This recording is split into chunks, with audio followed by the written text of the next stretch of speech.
शुरुआत करते हैं फर्स्ट वर्ल्ड वॉर से।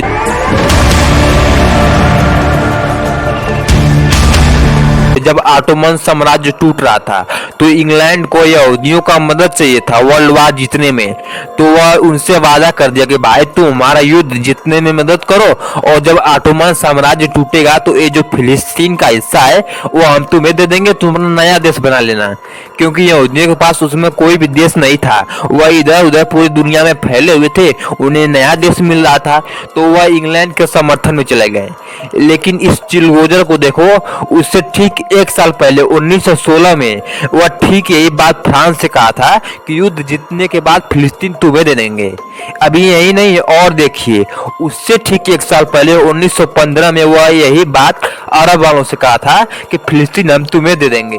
देख रहे हो, तीनों जगह सेम बात तो वादा कर दिया, और फिर क्या था, वही हुआ जो इंग्लैंड करता आया है। वर्ल्ड वॉर फर्स्ट जीतने के बाद इंग्लैंड के हाथ में जैसे ही फिलिस्तीन आया, वह ना ही फ्रांस को दिया, ना ही अरब वालों को दिया, और ना ही यहूदियों को दिया, उसने खुद ही रख लिया। कहा भाई फिलिस्तीन अभी मेरे पास ही रहेगा, पहले मैं चेक करूंगा किसके लिए बढ़िया है फिलिस्तीन, बाद में दूंगा।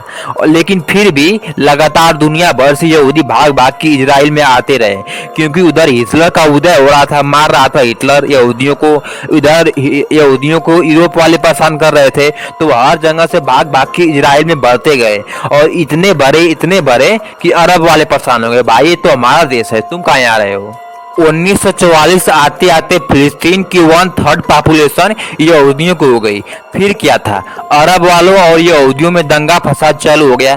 इससे दिमाग खराब हो गया इंग्लैंड वालों का, भाई तुम दंगा उंगा काहे कर रहे हो। उसने क्या किया, यह मामला उठा के यूएनओ को दे दिया, और यूएनओ वाला एक हरामी, उसने ऐसा नक्शा बना के दिया जो कभी पॉसिबल ही नहीं था। फिलिस्तीन को 3 भाग में बांट दिया, 44% इन्होंने यहूदियों को दे दिया, अरब वालों को 55% दे दिया, 1% अपने रख लिया, जेरूसलम इसको हम चलाएंगे। इस नक्शे को देखो, यह ऊपर इजराइल है, नीचे इजराइल है, बीच बीच में बगल बगल में फिलिस्तीन को कर दिया। ऐसा कहें कि भाई ऊपर इजराइल को कर देते, नीचे फिलिस्तीन को कर देते, यह जानबूझकर लड़वाना चला, सीधी बात। फिर 14 मई 1948 को इंग्लैंड अपनी सेना वापस बुलाने लगा फिलिस्तीन से, तो इस बात से इजराइल वाले तो सहमत थे, लेकिन अरब वाले बिल्कुल सहमत थे। वो भड़क गए, भाई हम नहीं मानते इजराइल को। तो उसने कहा भाई मेरा काम खत्म हो गया, हम सेना लेके जा रहे हैं, हमसे मतलब नहीं है, तुम लोग और यूएनओ मिलके समझो। और 1948 को एक नए देश का जन्म हुआ, इजराइल। 1948 में अभी नया इजराइल बना था कि इजराइल के चारों ओर से 6 अरब कंट्री मिलकर उस पर हमला कर देते हैं। सोचते अभी नया तो बना है, जीत लेंगे, लेकिन उनका दुर्भाग्य देखो, इजराइल जीत जाता है, और जीतता तो जीतता ही है, 80% जमीन को कब्जा कर लेता है, 44% से सीधे 80%। लेकिन फिर भी इन गधों को समझ में नहीं आता है, इन्होंने फिर से हमले की तैयारी करना शुरू कर दिया। मिस्र ने क्या किया, वह स्वेज नहर में इजराइल के जहाजों को रोक दिया। भाई ये मेरा नहर है, इसलिए हम तुम्हें यहाँ से जाने उन्हें नहीं देंगे। इजराइल के सारे व्यापार वहीं से होते थे। अब इजराइल ठप, लेकिन मिस्र इतने पर ही नहीं रुका, वह जॉर्डन और सीरिया से मिलकर हमले की तैयारी करने लगा।